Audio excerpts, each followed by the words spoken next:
Stefan West.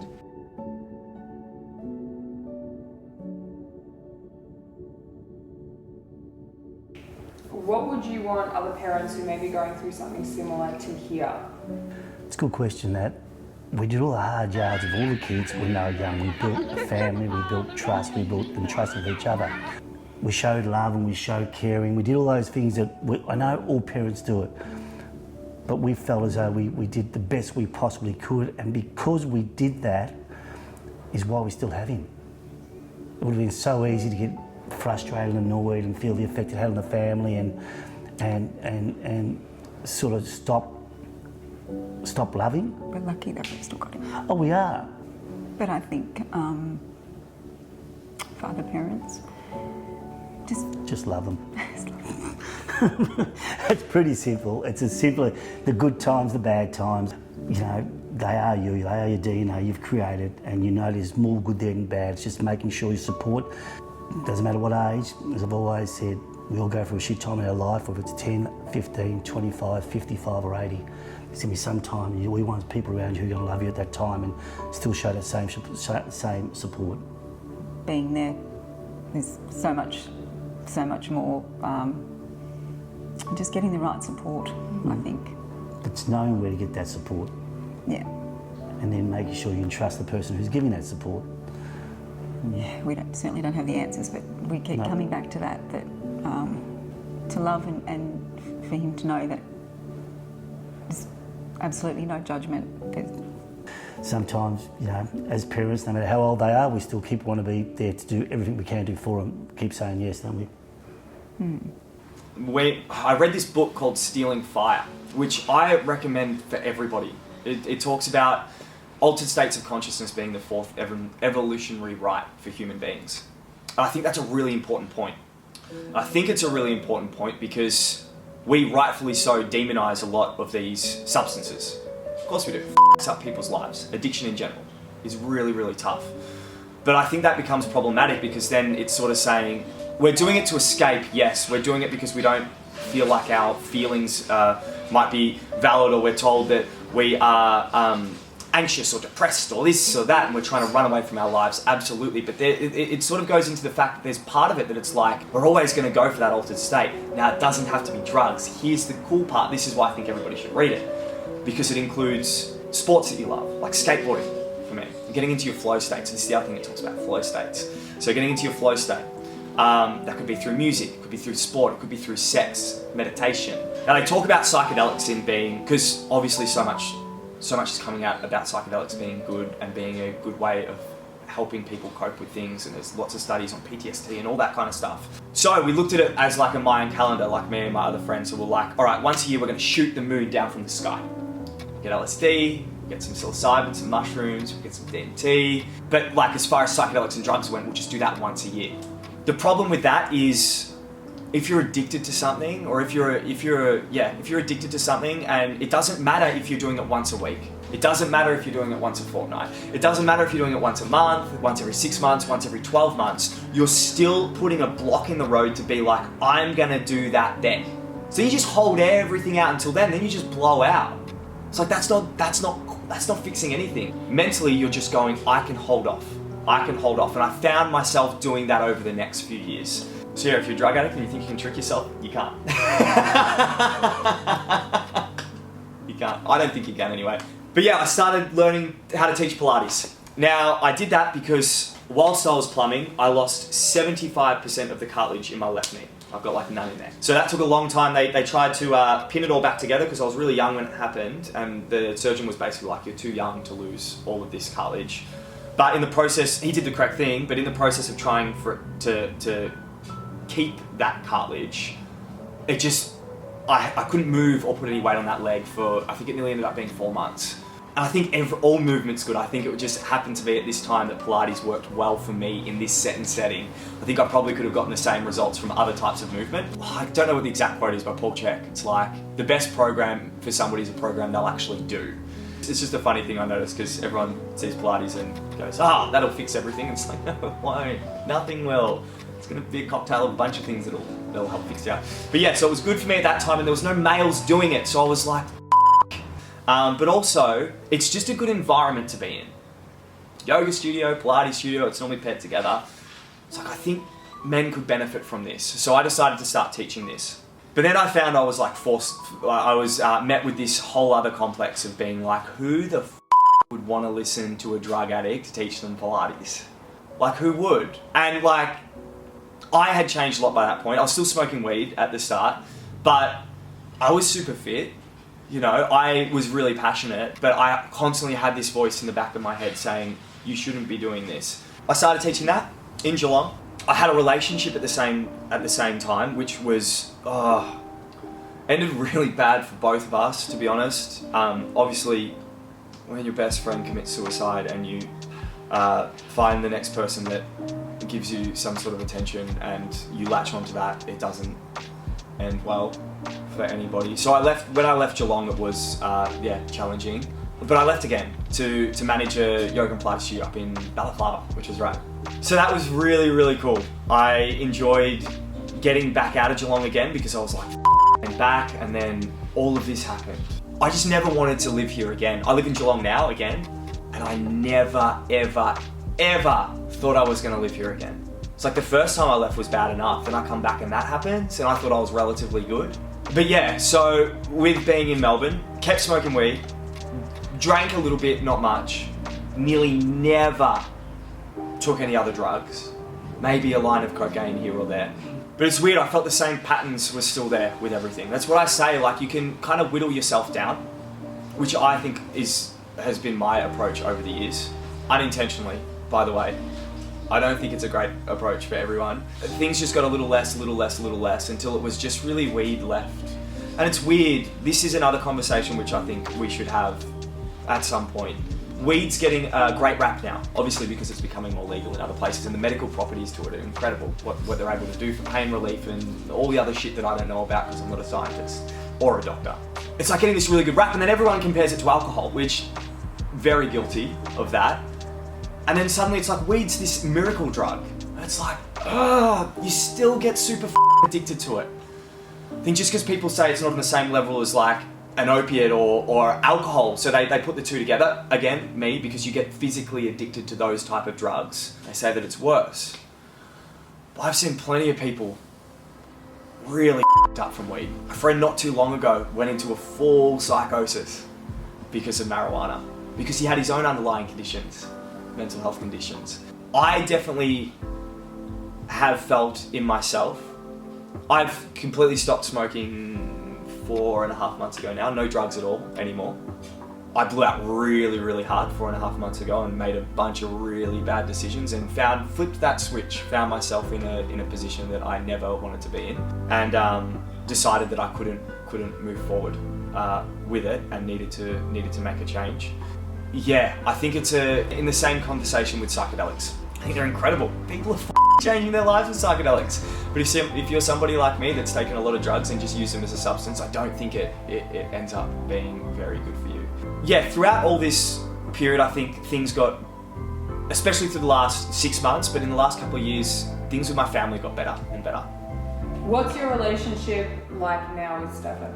It's always a work in progress. I think no matter who you are, no relationship's ever perfect every day of the week. Him and I have a really good chemistry with music because we both love music. Tried doing Pilates, which he does, but this body doesn't do it anymore. But I am starting to do, meditation. Scary as that may sound. But you know, it's a part of me being prepared to go along the ride where he is. But I think, look, to be honest, I think we're happy where we're at, but I think we've got to keep working at it. To my relationship with Stefan, I love every moment that I can spend with him, whether it's a cup of tea or you'll come in and make food or whatever it is. It's always, but we've always had, really good chats and good. You do have a very good relationship like that, don't you? You sit down and talk for ages, whereas. And it's about anything. Yeah, anything. Or everything. It's and we've always connected through yoga. I remember taking him to his first yoga class at, I'm not sure if it was 15 or 16, and the connections are certainly always there, and you can tell as soon as he walks in the door, the smile that that he has, that is the Stefan smile. I had no idea the impact that I had on my brother, my sister, my mum and my dad. Like none. It seems ridiculous when I sit back and talk about just all of it. In that wanting to just move into the next thing over and over and over again, it's just like survival mode, right? It's like get to the next thing, get to the next thing, get to the next thing. And you just don't realise the collateral damage that comes with that. Like I said earlier about mum and dad finding out about thinking I was dealing drugs at school, I remember mum found my bong underneath my bed out the back when they were trying to sell one of the houses. I remember they found dilly bags with powder, would have been speed in it when I was at school. I remember mum and dad just hearing when people were overdosing. Because I just cut it and ran so many times with my parents, it was always really hard. The mum actually sat me down and started crying. And she said that she blamed herself for everything that had happened to me because she got postnatal depression when my brother was born and neglected me for a little bit when I was a child. I don't blame her for anything. I don't. I actually spoke to her not long ago when the podcast came out about all of this, and she was really, really upset and worried for me because she obviously hadn't heard all of this in the context of the way that I explain it and hadn't understood that I'd relentlessly been trying to work myself out ever since I left. So rightfully so, she was worried. She's like, oh, you're going to talk about all this stuff, you're going to talk about your addiction with drugs, you're going to talk about all the shit that happened to you. Of course my mother would be afraid, but not realising that she was so afraid because she'd still blamed herself so much. One thing I didn't realise until I moved back down here is if you're going to put people through all this, it obviously makes them have a look at themselves for better or for worse situations. I never wanted anybody to have to look at themselves, but it did. And it has formed great relationships now, but it was really tough to get here. Not too long ago, I blew up. We were on a family holiday like 3 months ago. This prep. I threw a tantrum like a 10-year-old. Like full blown bonkers at my dad. My dad has done nothing but try and be my best friend my entire life. One way that he's done that is through music. And I always had this really big complex with music. One of the reasons I haven't recorded for a while is because I think I put my identity in making it or becoming a musician as like this route out of all of this, as this pathway to fix myself or something, to justify what happened.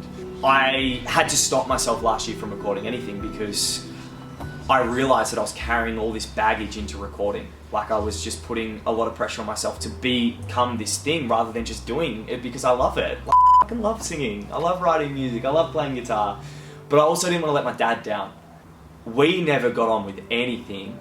Not never got on, we never connected well with anything until music came along. Loves music and we could talk about everything. So I found that really, really hard with that, just to give that the break. But what happened anyway 3 months ago, me and dad have always had this like block with each other. Obviously I would have been a nightmare to raise. I didn't listen to anybody or anything. I'd just leave. I'd be like, cool, you want to say no? I'm out. I'm gone. I don't care. I'll go anywhere. And it wasn't that I didn't care about them or anything that was happening. It was that I knew the alternative was to sit in my room being really anxious. I knew the alternative was to not know myself. If I could get drugs, if I could become high, then I could lose myself within that. Like that felt like a better option for me. And of course they're going to be upset when I'm running away going, I don't give a because it looks like I don't care about anyone or anything, when all I'm trying to do is find myself within the world. Find myself within myself. And the only way I know how is to put a substance in my mouth or up my nose or smoke it. We had a joint birthday party, 30th and a 60th put together. It was epic, it was so much fun. But he asked what month I wanted to do it. And I said something, oh, just let me see, because I felt really self-conscious about having a party. This sounds ridiculous. I was like, who'd want to come? Idiot. But I legitimately thought that. You know, self-worth hasn't been a thing that I've held very highly within myself, ever. And Dad just pushed a date on me, and I just said, you never listen to me. And I like walked into the kitchen and just had a fucking melt. Like I felt the funnel open. It was hectic. I started crying, I started yelling. This was like 3 months ago. He started yelling back. I was like, you never listen to me. He goes, you want to talk about never listening to me? He goes, you don't answer any of my calls, which I don't. Never used to. And he started popping off, I started popping off. Fully well aware, there's like snot coming out of my nose, I'm crying so much. I'm screaming, and all I can hear is this like 15-year-old version of myself going, "Listen to me!" And Dad and I went into the other room and just, we were in there for like an hour and a half. It was one of the most powerful times in my life, to be honest. I would call him. And instead of like talking to me about how I am or whatever, I'd talk about something that's going on and he'd try and fix it. I don't want it fixed. So I'd hang up or get really annoyed and hang up. I would always either message him or call him back and apologise. Because I feel really bad. So I'm like, he's just trying to help me, but I can't handle it. Because he's not listening to me, he's not talking to me like a friend. And he would always say to me, "I didn't even notice." And that hurt like hell, because I was like, well, you're so unaware, you don't even know when I'm upset. It's like, you don't even know me. I'm your son, you don't even know me. And I brought that up with him because that was one of the biggest things that just accumulated over years and years and years and years of saying I didn't hear it, I don't understand this, me running away from home when I was a kid, him being so upset and crying when I'd run around going, "You're sick." I remember him yelling out while I'm jumping the fence going, "You're sick, you're unwell," and me going, "F you don't know me." So all of these years building up, yeah, we exploded, and Dad turned around and he goes, "Of course I notice." He was crying too, rightfully so. He's like, "Of course I notice." He goes, "You just shouldn't have to apologise to your dad." That hurt so much. I was like, "What are you talking about?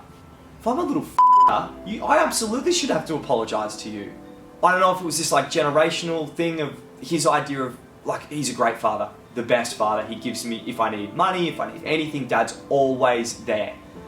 He supports me with every decision. But I said to him, I'm just like, we never connect. Nothing real ever happens between us. That night changed everything. Everything. We've got an incredible relationship now. Mind you, ever since I stopped taking drugs, I honestly always will I throw tantrums and shit now. I'm like a child.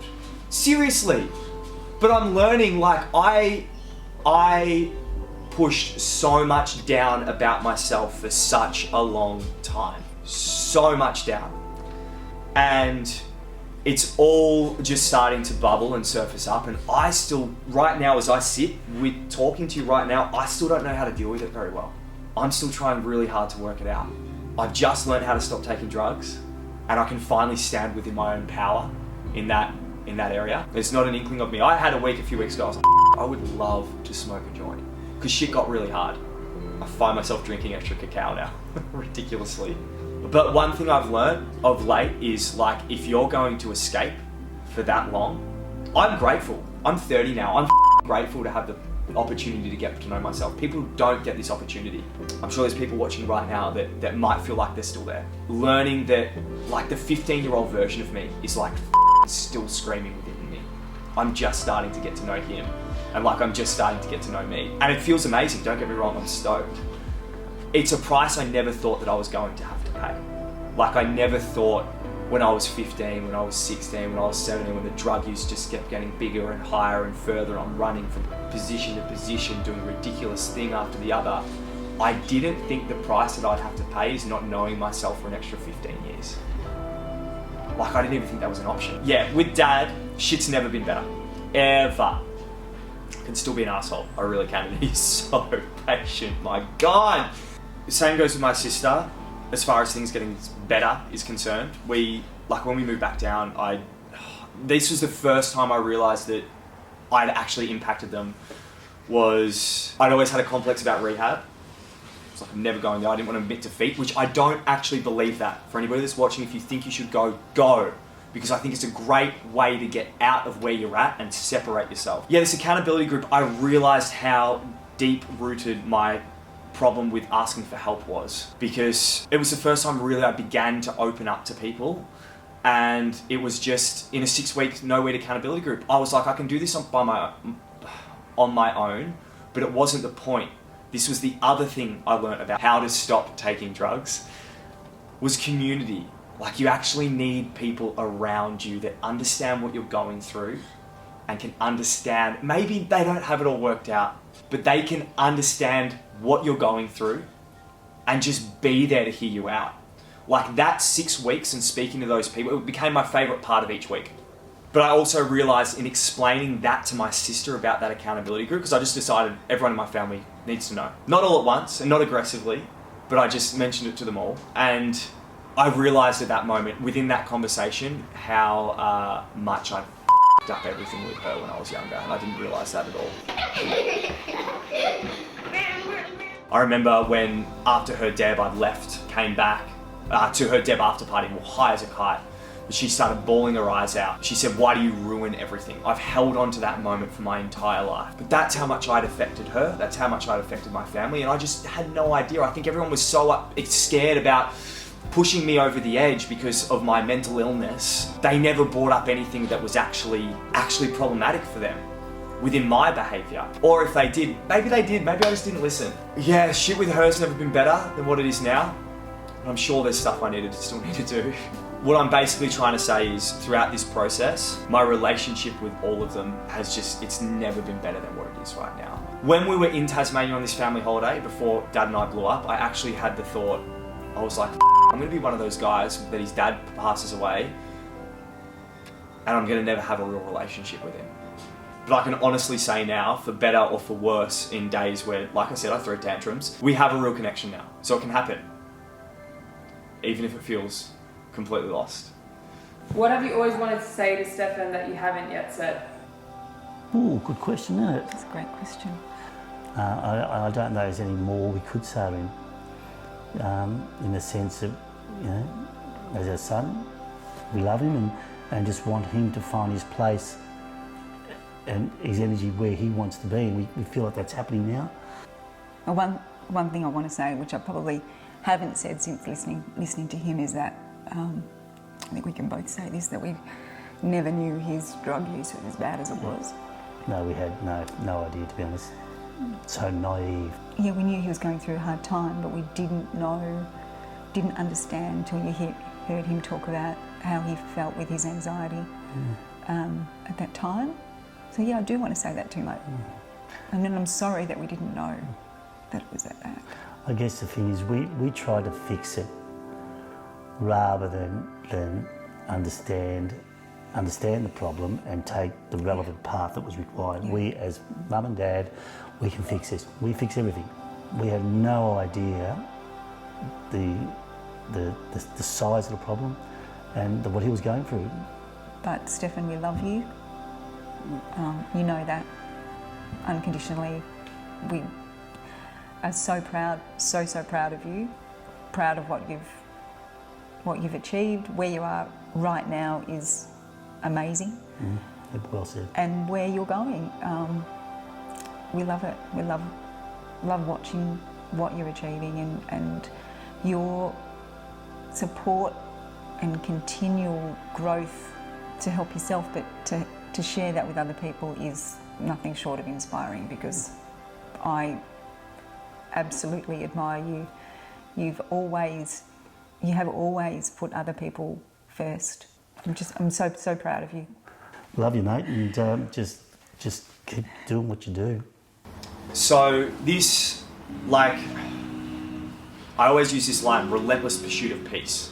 I read it and I just think it applies to everybody and everything. But throughout this relentless pursuit of my own inner peace and finding myself, it's led me here. It's led me to do Be More You with Mon. It led me to do the podcast originally with Mon, which is how we met. And there's been so many aspects of everything that's happened in my life that has been deemed alternative or out of the mainstream. And my dream has always been to be able to bring those alternative or different methods to people, because the mainstream didn't help me. The general Western culture didn't help my friends. We were all sitting there going, F*** you guys, you don't know me. And kind of rightfully so too for a lot of it as well. Everyone's just trying to box everyone else into the same category. We are all so different to one another.